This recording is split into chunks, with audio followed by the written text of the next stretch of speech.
Hey, thank you so much for clicking into this video. I wanted to quickly preface the video by saying, please bear with me for any audio issues you might find in the video. First and foremost, partly because, as you might tell, I kind of sound weird. I was not feeling too well in that video. I'm still not feeling too well. I was kind of recovering. And also, like, the audio was a bit muffled in some places, mostly from my end. And that's also partly because I am still kind of figuring out logistics of how to, like, film episodes outside of my room where I have control over everything. So this is just kind of like me, part of my learning process as I, try to do more in-person podcast episodes like this. But yeah, thank you so much for bearing with me. And I've gone through the effort of actually adding subtitles throughout the entire video so that you have a more seamless listen experience and, watching experience. So once again, bear with me, and I hope you actually enjoyed the episode, and I'll see you in the video. Bye-bye.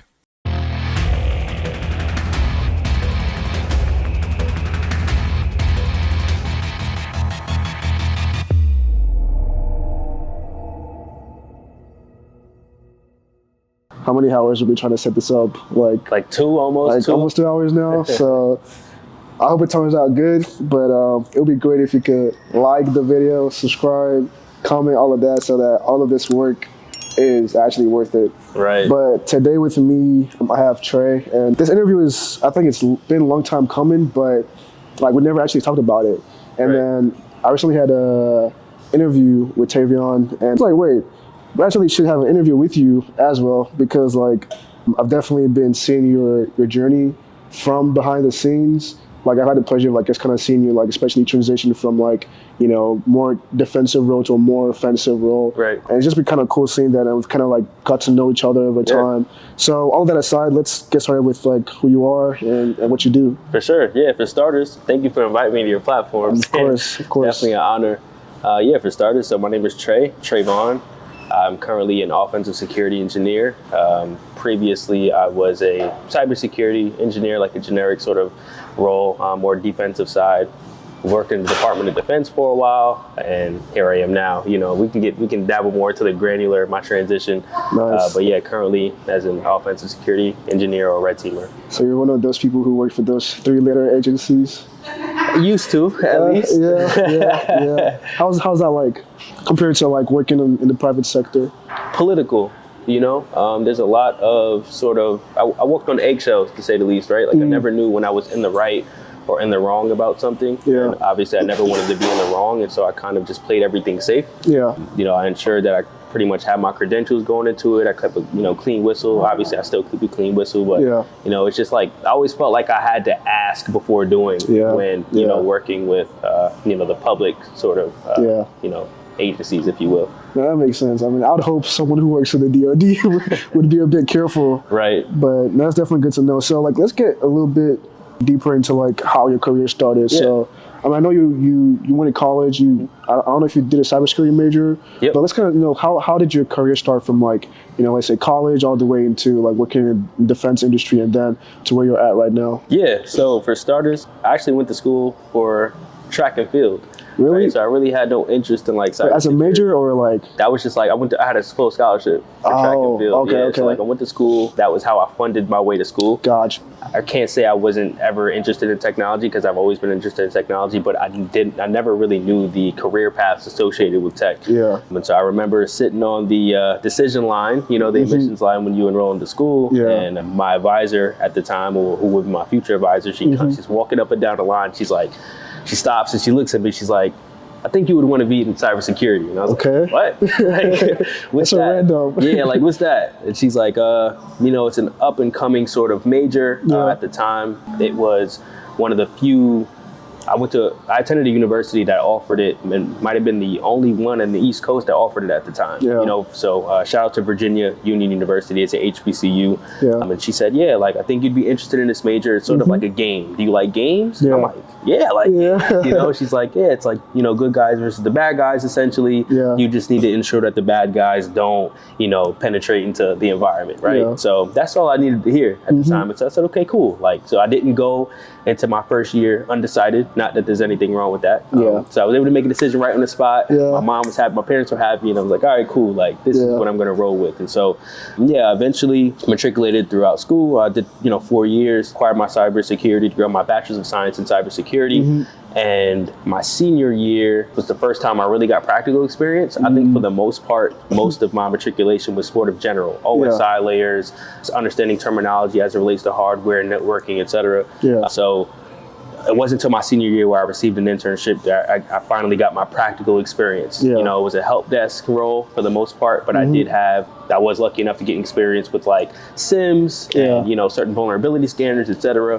All experience that I would later be able to articulate in my resume to get a job. And so, after that, I remember applying to a few different jobs, and I was blessed enough to receive about 4 offers before graduating college. And from there, just all became about location. Where was I going to be relocating after school? And so, that's what it all boiled down to. So here I'm in Texas now with you and stuff. And I did about 3 years with the Department of Defense. I'd say 2.5 really, and began sort of getting not necessarily bored, but I felt like the work that I was doing became redundant as it related to just like defending all the assets that we had to defend at the time. I had, began writing standard operating procedures or SOPs, essentially began streamlining like a golden baseline of a security configuration process. That became just maintenance at that, at one point in time. And I'm like, man, I'm 22 at the time. And I'm like, I got to get out of this. You know what I'm saying? Like, this is just becoming boring. And so, I began sort of transitioning or piquing interest in like offensive security. I just didn't know how to go about doing it. I never knew that being a hacker was like a real thing. And it's not really even that really, it's like a specific term, offensive security engineer or red teamer. So I'm like, okay, this seems interesting. How do I get in? And so I began sort of chasing certifications, if you will, just to get a better understanding of like what the methodology would be, what concepts I sort of had to learn. And from there, I was able to transition, smoothly into OffSec and obviously I had to go get the OSCP as well as some other certifications. I had to learn how to interview, right? Learn what the questions were going to be like. And here I am now. So this is my 4th year. This will be June to make my 4th year in cybersecurity as a whole. And this is my 9th month as an offensive security engineer or red teamer. No, that's amazing, man. Because like I said, I had the pleasure of watching that journey from the sidelines because I was like, this man started studying for the PNPT first and then the OSCP. Like I saw that whole journey. I didn't even really connected during that journey. It was like after that they actually connected, which is really cool. But I wanted to like, I know you said, working in the DoD, some of that stuff started becoming repetitive and redundant, but you could have, transitioned easily into a defensive role. But why the shift to offensive security after having working in defensive security for quite a while?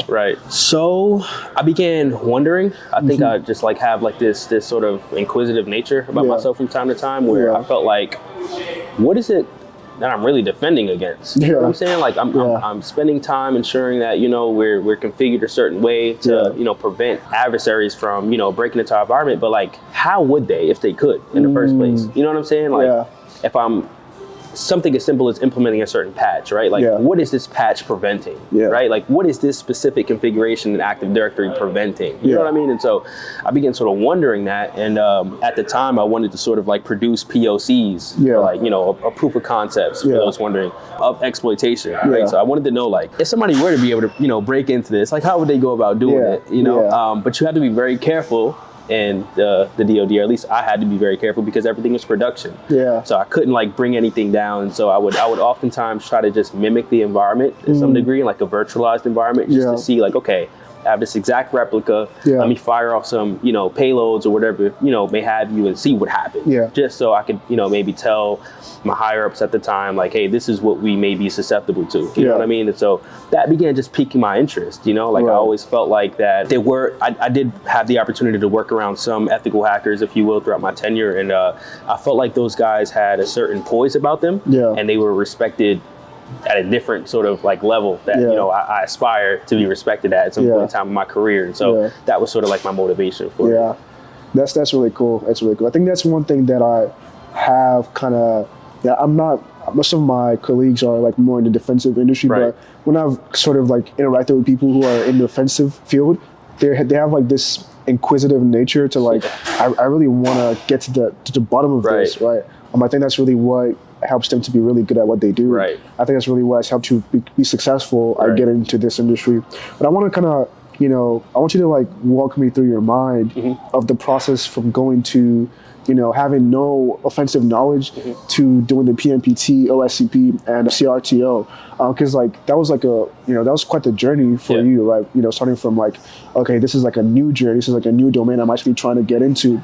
Like what mindset, what did you have to do to really get yourself into a position to be like, okay, like this is a new domain I'm getting into.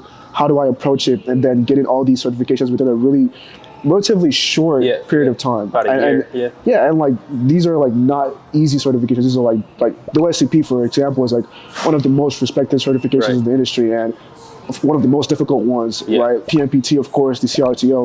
Like what was that journey like for you? Yeah. So if possible, I'll give you a timeline. Yeah, sure. So when I began taking an interest for offensive security, it had to be around like August or September of 2021.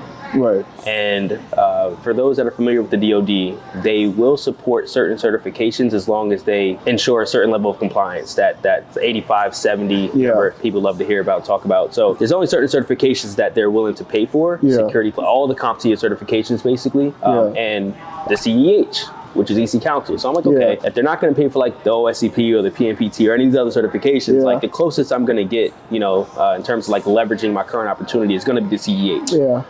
So I took the CEH, went to a boot camp for it, prepared for maybe about 2 weeks. And at the time I was already sort of doing my own research. And so at this point in time, I was just connecting the dots. What is the high level methodology of an ethical hacker? From reconnaissance, all the way to actions on objectives or like command and control, what's happening all in between that? What tools are they using? What are the TTPs, et cetera, right? And so I had that high level understanding after passing the CEH. Shortly after my high ended for the CEH, I did some research and I realized very fast that it wasn't a respected certification in terms of practicality and for obvious reasons, right? And so I said, all right, cool. Like, well, I got to go earn my stripes now. And I came across the PNPT at the time. I knew I wasn't ready for the OSCP. I knew for sure I wasn't ready. But the PNPT from TCM Security was an alternative at the time that I believe is a great starting point for anyone looking to be more practical. And get more information about ethical hacking. So I went through that course for about 2 months, like around that time frame, and I took the exam, and that gave me a more granular breakdown of what I had already had like established understanding-wise from the CEH. So now it's like, okay, cool. Now I know specific attack vectors. I know like certain vulnerabilities to watch out for. Like I know this now. You know what I mean? I still, though, didn't understand how to articulate that from an interview perspective, as well as just like, like an explanation perspective. So from there, I'm like, okay. And I also was trying to get interviews and stuff. Wasn't really getting like interviews. And so I'm like, okay, I am going to need like the key to the Golden Gate, right? The gatekeepers. I'm gonna have to shoot for the OSCP. Then at the time, I was prepared to purchase it. It's a very expensive exam for those that are familiar. And I had stumbled upon BIC coincidentally. And they were running a red team cohort, which essentially meant that they would sponsor the exam. So shout out to BIC. And so luckily I was able to, go, they had an interview process. Luckily I was able to, get through the interview and they were able to sponsor the exam. Being that I was fresh off the PNPT and already preparing for like, the OSCP, that took about a month, a little over a month to just knock out some labs, try to get familiar with the environments as much as possible. And I went for the exam. Luckily I was able to pass on my first attempt. So a month. But yeah, about a month. For the OSCP? About a month and a half, Wait, so you're saying, PNPT took you 2 months. And then OSCP 1 month. Right. But I was already kind of on You were like on that. So yeah. So you're saying between PNPT and OSCP, about 3 months.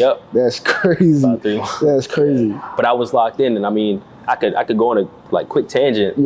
I wasn't like just studying an hour a day, like like, oh, I'm gonna do a lab and that's it. Like I was like, bro, locked in, like no partying on the weekends. Like my study time after work, 9 to 5, I was like studying. Yeah. You know, and I was studying up until, you know, midnight to 1 a.m., 2 a.m. sometimes, you know what I'm saying? Yeah. Daily, you know, like, so luckily I was in the type of, you know, position to sort of have that like flexibility. Yeah. I was working hybrid at the time, and so I had remote, you know, and the times I did go into the office, it wasn't long. And so I sort of took advantage of all the free time that I had because I had a timeline in my head, like, you know, about where I wanted to be and how long, right? Yeah. And like I said, I started in around September from the CEH prep. Yeah. This is now, we going on like February, March, April like area. You know what I'm saying? And I wanted to sort of be in an offensive security role by the summertime. Right. So I gave myself like that 6 to 8 month sort of, you know, timeline just to try to like prepare and sacrifice, you know, but I knew what it was gonna like entail. I just knew it. So, but yeah, luckily I was able to get through it and passed the OSCP. At the time I was actually interviewing for roles, right? So I began like, I implemented a cheat code, if you will, on my resume while preparing for the OSCP. I sort of like stated that on my resume, actively preparing for OSCP. Yeah. And I think that sort of got me hits like to interviews. Yeah. I knew that because as soon as I would interview for certain positions, they would ask me, when are you planning on taking it? Yeah. Like, what's the date? Yeah. You know what I mean? And so I was like, all right, well, I know you guys are looking for this credential now. Yeah. Like, that was like my signal, you know what I mean? And so, yeah, like that was pretty much that realm. After that, I went for CRTO just because I wanted familiarity with like Cobalt Strike. Yeah. And so I know a lot of red team operations are conducted from that C2. It's a, you know, command and control framework. Yeah. Wanted familiarity with that. I was already familiar with like a lot of the attack vectors and such. So it didn't take too much preparation, more so just like gaining familiarity with the C2 itself. You know what I mean? And so, but yeah, that was pretty much the timeline. Bro, that is crazy because now that you say it, like PNPT and OSCP, like within 3 months, like now that you mention it, it sounds crazy to me. But like me, like watching from the sidelines, because I like, you know, I wasn't big. I knew when they had like the cohort and everything. Yeah. I knew when you were posting on like LinkedIn, like, you know, all the blogs, all of that. Right. And I was like, it seemed longer than that to me. Right. And now you say it, I'm like, that is freaking crazy. Right. And like a lot of people don't pass either of those exams on their first attempt. That's true. But like you passed the PNPT and the OSCP and the CRTO on your first attempt, so like you definitely were like really locked in that season.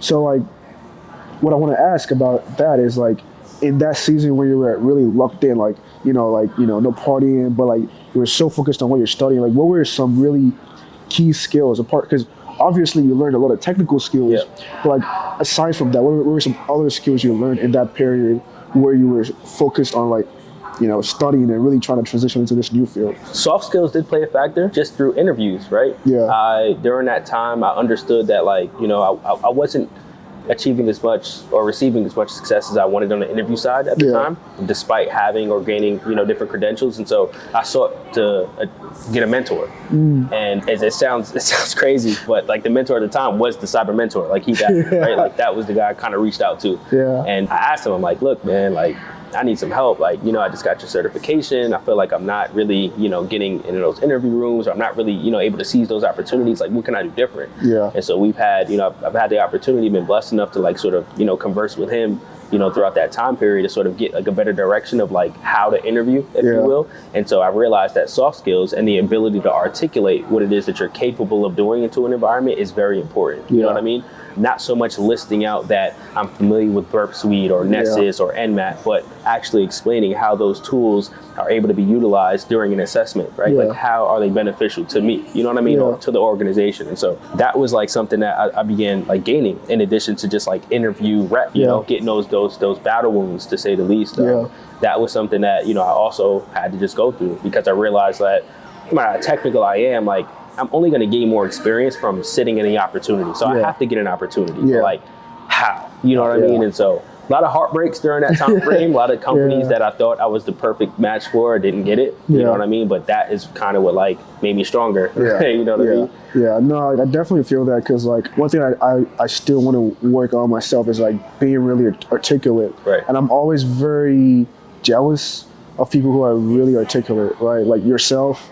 My friend Charles too, like they're so articulate. Like, y'all can just like say things and it just makes sense. I stumble over my words a lot, right? So I'm trying to get better at that because I know it's definitely like cost me like opportunities, right, and stuff like that. But it also like in general, it's a good skill to have, even as more so as a cybersecurity professional, because like being able to like beyond interviews, even like if you're doing your report, you're sharing to like a client or like to executives, you have to be able to really like break down the information in like digestible and layman terms so they can actually understand, because they don't understand like, oh, you dropped a payload in someone's host. What does that mean, right? But being able to like articulate that in a way that they understand and are able to like digest that information is really important. So I think that's like an underrated skill beyond, because people just like focus a lot on like technical skills, but those can only get you so far. If you can't actually translate those skills into like, English, then it's gonna be hard for you.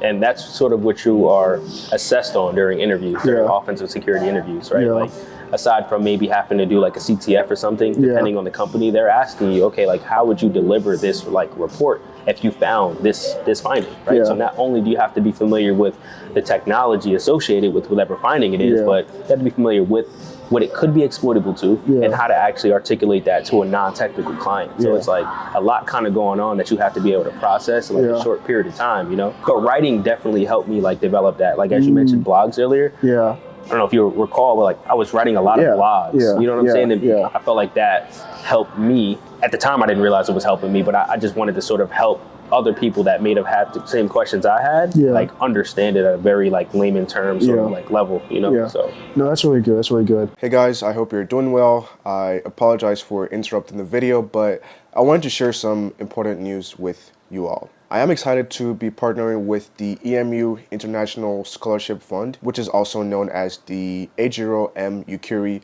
International Scholarship Fund. As many of you may know, I was born and raised in Nigeria, and my love for my country runs really deep. And that's why I'm here to ask for a huge favor from all of you. Before I delve into the details, let me first provide you with some quick information about the EMU Scholarship Fund. This fund was established to provide much needed financial assistance to students in Nigeria who aspire to attend college, university, polytechnics, or any form of higher education. Sadly, many students in Nigeria are unable to pursue higher education due to affordability and various economic issues. Over the past year, the EMU Scholarship Fund has sponsored over 15 secondary school students in Nigeria who are now able to successfully pursue their university dreams. And that's why I decided to partner with them and bring more awareness to the fund. I want to emphasize that this is not a sponsored post and I don't gain anything from this. However,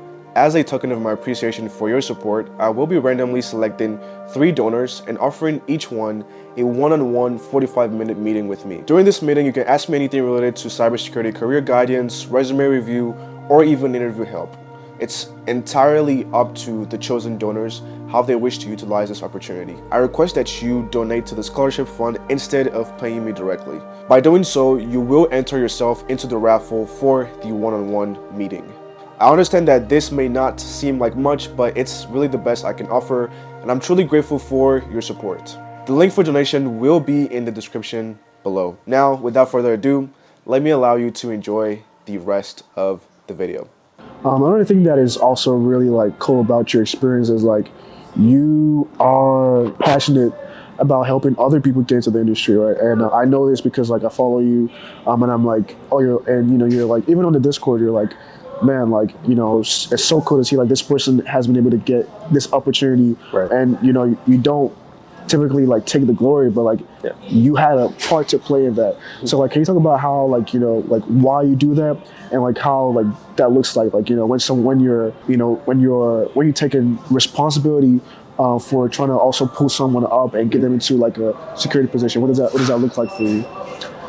Yeah, I believe like from the time I entered the industry to now, I received like different opportunities, right? Like I got my shot, like to say the least. And I always feel like with the opportunities that like I did receive, I wasn't necessarily prepared for in the moment, but whatever it was that I said or whatever it was that like someone else saw in me, they saw enough to give me a shot. And so like I've always like run with that because I understand how difficult it is to like not be given a shot. You know what I'm saying? And like I said, during my transition process, I experienced that, like all those different emotions. And so I look to sort of like help people that are, I don't want to say just as passionate as me, but are showing some form of passion that just want to get in the industry. They just want a shot. You know what I'm saying? Whether it's in the SOC analyst role or a freaking reverse engineer, malware developer, like, you know, they just want a shot. They just want a chance. And so I do somewhat like, I don't want to say screen people, but like I ask them like, what are they currently doing, whether it be labs or like certifications or degrees, etc. But like, you know, ultimately I just want to sort of point them in a better direction in terms of like, you know, applying so that they could receive their opportunity, you know, and I've been lucky and sort of blessed enough to be able to develop that opportunity via Discord with other cybersecurity individuals that are in our age group, you know. I think that was the other thing. It's like you oftentimes, or at least I did, like oftentimes experience term, bro, imposter syndrome. Because like everyone was just so much older than me, you know what I'm saying? And I'm like, you guys are, you know, have 10, 15 years over me. You know, here I am trying to enter offensive security, which is already naturally like not an entry level sort of like realm. You know what I'm saying? And so I've never really had the opportunity to work around people in my age group. You know what I'm saying? And so I wanted to create a safe haven for people that were sort of experiencing the same sort of feelings. And naturally, other people that were curious about the industry sort of trickled in, you know, and they would ask questions like, oh, what sort of questions were you asked in this interview or for this company, et cetera. And so obviously I would love, you know, I look to sort of, you know, ensure that we're not like messing up any sort of integrity with like interview processes. However, I do try to get people thinking about like certain concepts and methods that they should be like considering, you know, they should be familiar with so that they're not blindsided in the industry. So everything just sort of came together, you know, like we have a community now, like you're part of it, you know, thankfully. And, you know, as you see, like we have an interview PDF sheet full of questions that we've all received within the last like year from all these huge companies, whether we got the opportunity or not, you know, and I feel like that's just, you know, very important. We don't put the answers on the PDF sheets because we want people to develop the ability to critically think, you know what I'm saying? But they do have like a one-up on the type of questions they may be asked, right? And some of the concepts they, you know, should be familiar with. So it's all full circle, man. No, that's amazing. Like, I think that's one beautiful thing about our, like, the community in cybersecurity. Like, there's a lot of us that are actually interested in helping other people, right? One way or another. Like, I mean, you're actively doing that. Some people like myself, I'm passively doing that through like content and stuff like that. I love the fact that it's full circle. Like, we're trying to bring someone in, that person tries to bring someone in. Exactly. Like, keep that chain going. I think it's really amazing that, you know, you actually like take up that responsibility and helping other people. So shout out to you for that, man. Thank you, man. Appreciate it. So let's actually go into like a little bit more technical stuff. Like, it can be as high level or as low level as you want to be. I imagine, like, you know, everyone who's in offensive security or even like red teaming specifically has like a different methodology by which like they go into like an assessment or into a network. So like, what's like, let's, you know, you have full control over the illustration. So let's say you're doing an assessment, you know, whether for a client or like internal. What's your methodology like? One of the first things I think any operator does is just like gather information, right? We start with that first phase of just ensuring that we know as much about the target or the technology we're going to be attacking as possible. And so whether that takes place, whether that research takes place in like white pages or like social media outlets or whatever the case may be, whatever's in scope for that assessment is usually where I start. This is, you know, usually in the form of like passive reconnaissance, right? I'm not interacting directly with the target or the environment. I'm sort of just gaining information through, you know, open source intelligence, essentially. What can I find that's on the ClearNet, you know, about this company? You know, after I have maybe some, you know, potential usernames or, you know, maybe some potential creds, right? Like if they were leaked previously, I'm sort of moving on to like the active reconnaissance sort of phase or, you know, active scanning phase. And so I am actively scanning the infrastructure, right? Traffic is being created on my behalf, you know, from whatever attack host I'm performing these attacks from. And so, you know, that includes like mmap scans and you know, Derby scans and FUF scans, which essentially gives me a more granular sort of understanding of what sort of services they're running on their network, right? Now, what ports do they have open? Are they outdated? Are they vulnerable, right? And so I'm essentially gathering all this information to go into my next phase, which is sort of developing the weaponization phase, if you will, where I'm developing my payload, right? Or finding or developing some type of POC, maybe if I do have to develop it, that can break their infrastructure, right? And sort of allow me to receive more information, or maybe I'm brute forcing a web page or an infrastructure to, you know, gain access to like an admin panel or something. It all depends, obviously. Each situation is going to be different from the next, but essentially we're looking to, or I'd be looking to compromise, you know, the infrastructure at administrator level. I'm gonna try to gain as much information as I can about the company and the process as possible, just to show them, like, you know, their weak points, some things that they could have done better, but also things that they've done very well. You know what I mean? So if I do get picked up in the process, that's really good. It's a really good sign. It means like your SOC is doing what they're supposed to be doing, or your detections are in place, you know? But part of my job as a red team operator is to ensure I know what sort of detections they may have in place. And so that's where this is the learning curve for me currently, right? Understanding what sort of EDRs may be deployed on an environment, how the detections could be set up, and what ways could I bypass them? You know what I'm saying? And that sort of leads into like malware development and like just like a bunch of case studies and a lot of labs that I've been having to sort of spin up on my own to understand how these things look on both sides, both like, you know, blue team and red team. And I think now, well, I understand now that that's what separates like the boys from the men in this field, like the, you know, the young women from the women in this industry, is like the ability to sort of conduct research and develop like a POC based off of what you know is in the environment, you know? And compromise the domain or the environment, etc., in its entirety rather,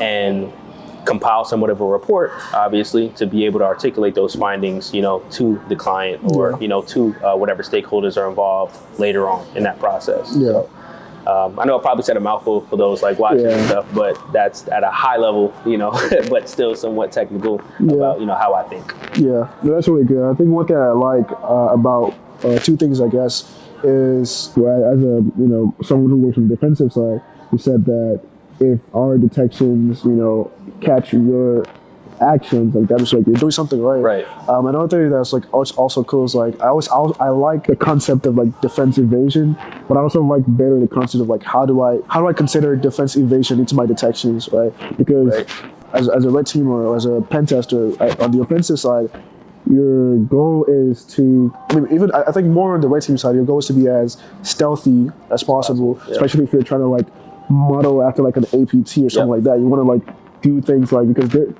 pretty stealthy most of the time, right? Especially the more advanced ones. So like as a detection engineer myself, as I'm, you know, kind of growing more into my role, I always want to like fight them, like, okay, how would an attacker want to bypass my detections, and how could I have like mechanisms in place to actually, you know, catch them if they do try to like bypass my detections. But I thought it was also cool that on your end, you're also thinking of how do we actually bypass the detections, like, you know, using malware, like EDR, stuff like that. And yeah, like I think like that's like you said, what separates from you know, the more experienced people from people who are still kind of like learning the ropes, because like when you learn the ropes, you're like, oh, this is just high level stuff, right? For me, map and that's it. map, like scanning all of that. For me, it's like just detection, like, you know, I have detection in place.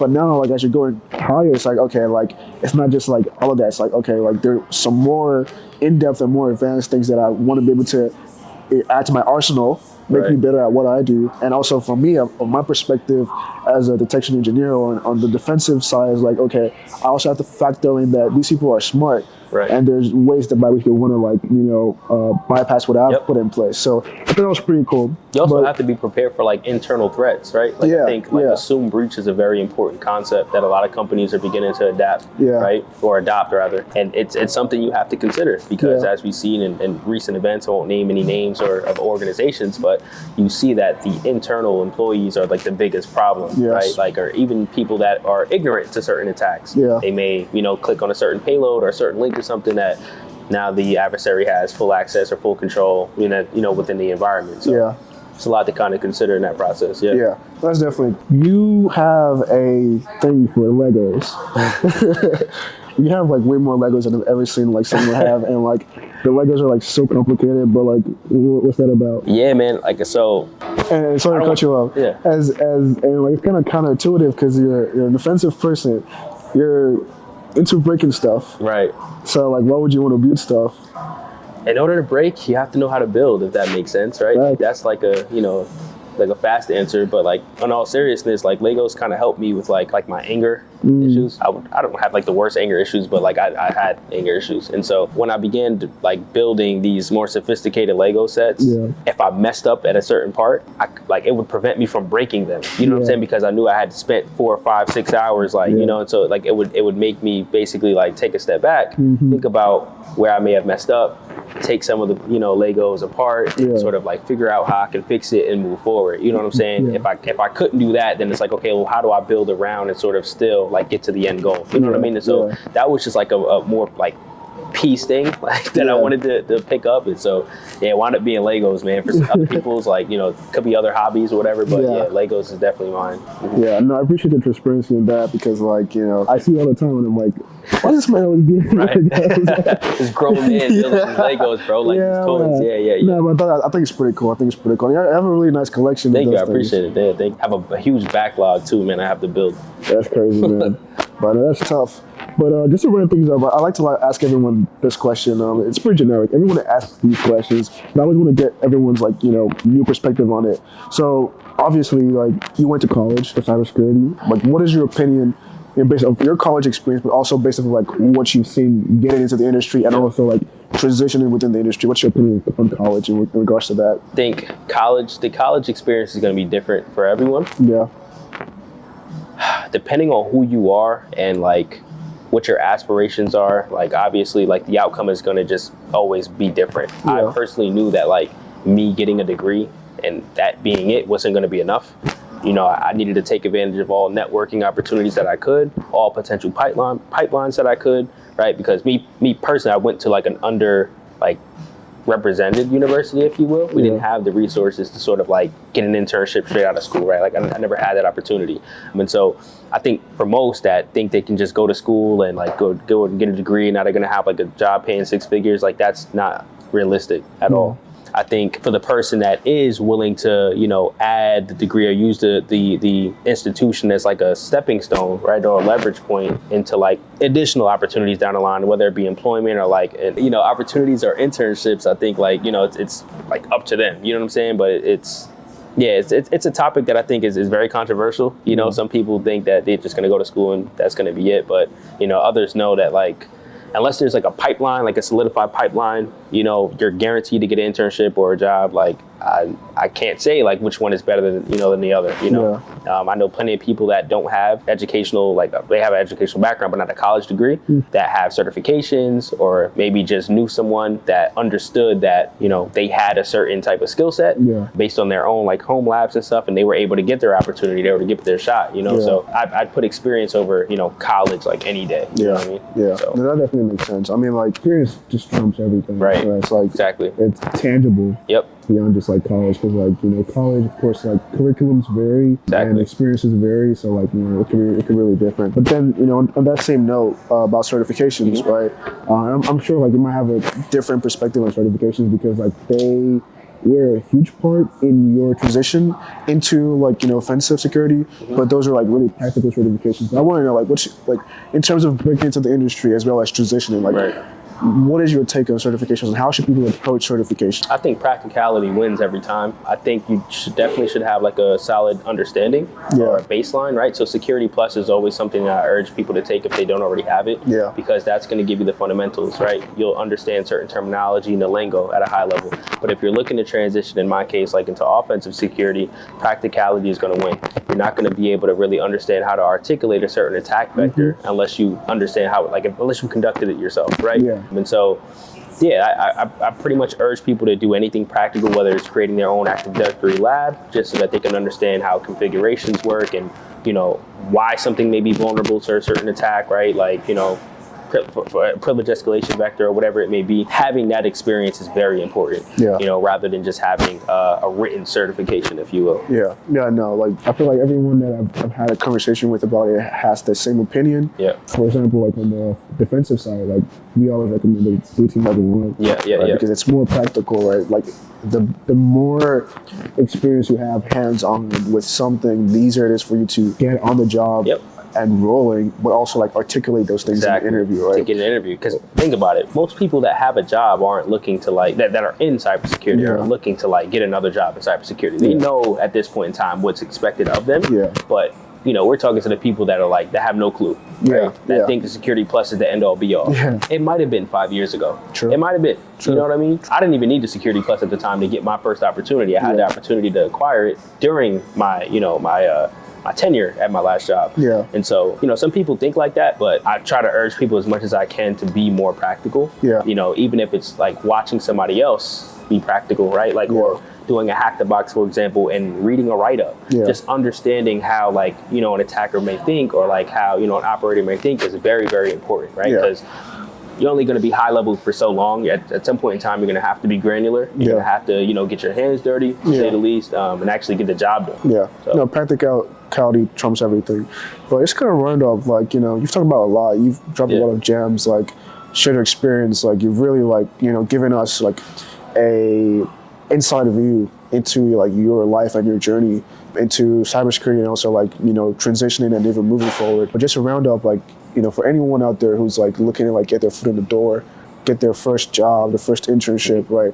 What is, you know, your key piece of advice for them? Networking is probably the most important part of the process, aside from knowing what it is that you want to accomplish in the industry, right? Like, so I think first, figure out like what path you want to take in cybersecurity. Next, begin networking with people that are already on that path, or as closest to that path as possible.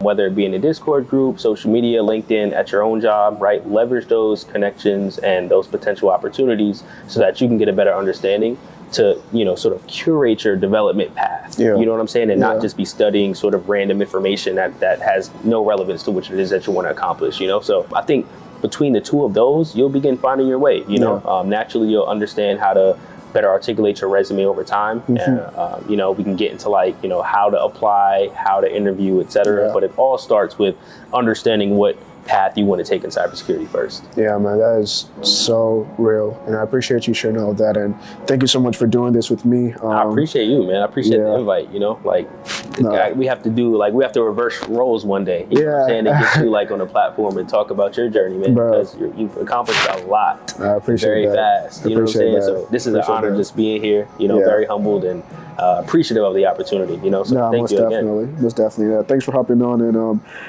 like, this has been amazing. Hopefully it turns out well, because there's so many moving pieces. But yeah, like, I think it'll be a really, really good piece. And once again, I appreciate you for hopping on. And thank you guys for watching the video. Be sure to like, subscribe, comment if you have any questions. Yeah, I guess that's it. I'll see you guys in the next video. Peace. All right, man.